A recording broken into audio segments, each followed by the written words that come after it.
आत्मीय विद्यार्थियों, अपने एमए हिंदी द्वितीय सेमेस्टर के द्वितीय प्रश्न पत्र के पाठ्यक्रम में रीतिकाल के विभिन्न कवियों के साहित्यिक परिचय को पाठ्यक्रम में सम्मिलित किया गया है। कवि घनानंद, देव, केशवदास, भूषण के साथ कवि पद्माकर भी सम्मिलित हैं। आज हम कवि पद्माकर का रीतिकाल में क्या योगदान रहा और कैसा उनका स्थान है, इस पर चर्चा करेंगे। मैं डॉक्टर राजकुमार सचदेव, सहायक प्राध्यापक हिंदी, शासकीय महामाया महाविद्यालय रतनपुर, जिला बिलासपुर, कवि पद्माकर की काव्यगत विशेषताओं को लेकर आपके सम्मुख हूं। विद्यार्थियों, कवि पद्माकर का पूरा नाम पद्माकर भट्ट था। वे तेलंग ब्राह्मण थे। उनके पूर्वज दक्षिण भारत से आए थे और बांदा में बस गए थे। इनके पिता मोहनलाल भट्ट जी प्रसिद्ध कवि थे और मध्य प्रदेश के सागर में रहने लगे थे। इनका जन्म सन 1753 ईस्वी में सागर में हुआ और मृत्यु सन 1833 ईस्वी में गंगा नदी के तट पर बसे कानपुर नगर में हुई। ये अनेक राजाओं के आश्रय में रहे। एक विशेष बात है कि इनके पिता और इनके कुल के अनेक जो बड़े लोग थे वे सभी प्रसिद्ध कवि थे। अतः इनके वंश का नाम कवीश्वर हो गया था। इनको अनेक राजाओं से सम्मान मिला, आश्रय मिला। इस कारण इनका वैभव विलास भी राजाओं से कम नहीं था। इनके आश्रयदाता राजाओं में नागपुर के महाराज रघुनाथ राव, अप्पा साहब, पन्ना के महाराज हिंदुपति, जयपुर नरेश महाराजा प्रताप सिंह, गोसाई अनूप गिरी, उपनाम हिम्मत बहादुर, उदयपुर के महाराणा भीम सिंह, ग्वालियर के महाराजा दौलत राव सिंधिया की ओर से इनको बहुत सम्मान और दान मिला। पन्ना के महाराजा से इन्होंने कविराज शिरोमणि की उपाधि प्राप्त की। कवि पद्माकर की रचनाएं हैं हिम्मत बहादुर विरुदावली, पद्माभरण, जगत विनोद, प्रबोध पचासा, गंगा लहरी, राम रसायन। जैसा कि हिम्मत बहादुर विरुदावली, तो इसमें राजा हिम्मत बहादुर का यश गान है। पद्माभरण में अलंकारों का विश्लेषण है, अलंकारों की प्रस्तुति है। जगत विनोद रस, जिसमें मुख्य रूप से श्रृंगार रस है, उसकी अच्छी प्रस्तुति की गई है।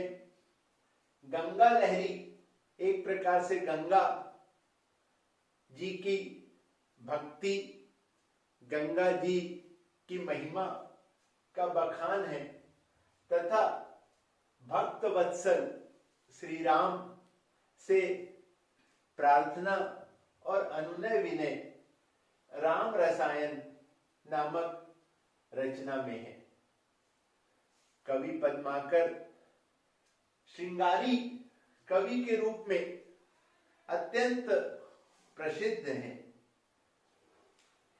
आचार्य रामचंद्र शुक्ल जी कहते हैं कि पद्माकर का श्रृंगार वर्णन अनूठी कल्पनाओं से भरा हुआ है। वे अपनी कल्पना से ऐसे ऐसे चित्र उतार सके हैं कि पाठक विमुग्ध हुए बिना नहीं रह सकता। रस तो इनकी कविता से पूर्णतः छलकता है। होली के अवसर पर नायक और नायिका होली खेलने के लिए अपने मित्रों के साथ एकत्र हैं। उस समय का एक चित्र कवि पद्माकर ने प्रस्तुत किया है। बहुत ही अच्छी प्रस्तुति है उनकी यह। फागु की भीड़ अमीरन में गही गोविंद ले गई भीतर गोरी।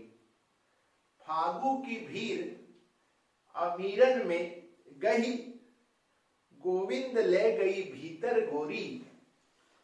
भाई करी मन की पद्माकर ऊपर नाई अबीर की झोरी। ऊपर से गुलाल की पूरी झोली नायक के ऊपर डाल दी। छीन पीतांबर कमर ते सुविदा दई मीड़ी कपोलन रोरी। गालों में गुलाल अच्छे से लगा दिया और अंतिम पंक्ति देखिए। नैन नचाए नैन नचाए कही मुस्काए लला फिर आइयो खेलन होरी। नैन नचाए कही मुस्काए लला फिर आइयो खेलन होरी। इस प्रकार नैन नचाकर और मुस्कुराकर नायिका का नायक को फिर होली खेलने के लिए आमंत्रित करना किस पाठक को रस विभोर न कर देगा। इनकी ऐसी मधुर कल्पना स्वाभाविक और हाव भावपूर्ण मूर्ति विधान बनाती है कि पाठक मानो प्रत्यक्ष अनुभूति में मग्न हो जाता है। ऐसी सजीव मूर्ति विधान करने वाली कल्पना रीति काल में कवि बिहारी को छोड़कर और किसी कवि में नहीं पाई जाती है। पद्माकर ने प्रकृति के वर्णन में भी श्रेष्ठता अर्जित की है। उनका जन्म विंध्य के सागर नगर में हुआ था। अधिकांश जीवन प्रकृति के रम्य स्थानों सागर, सुगरा, दतिया, बांदा, जयपुर, बूंदी, उदयपुर, ग्वालियर आदि में उनका व्यतीत हुआ। इसलिए उनके हृदय में प्रकृति के प्रति भी अनुराग होना स्वाभाविक है। कवि पद्माकर ने प्रकृति को अनुराग की मूर्ति माना है, प्रणय की साकार प्रतिमा कहा है, उसे मस्ती से आपूर्ण बताया है, उसे प्रेम की उन्मादकारी शक्ति के रूप में चित्रित किया है। प्रकृति को आनंद की क्रीड़ा में निमग्न बताया है, उसे एक परम आह्लादकारक वातावरण के रूप में तथा मानव के प्रेम व्यवहारों के उद्दीपक एवं आश्रय दोनों प्रकारों में चित्रित किया है।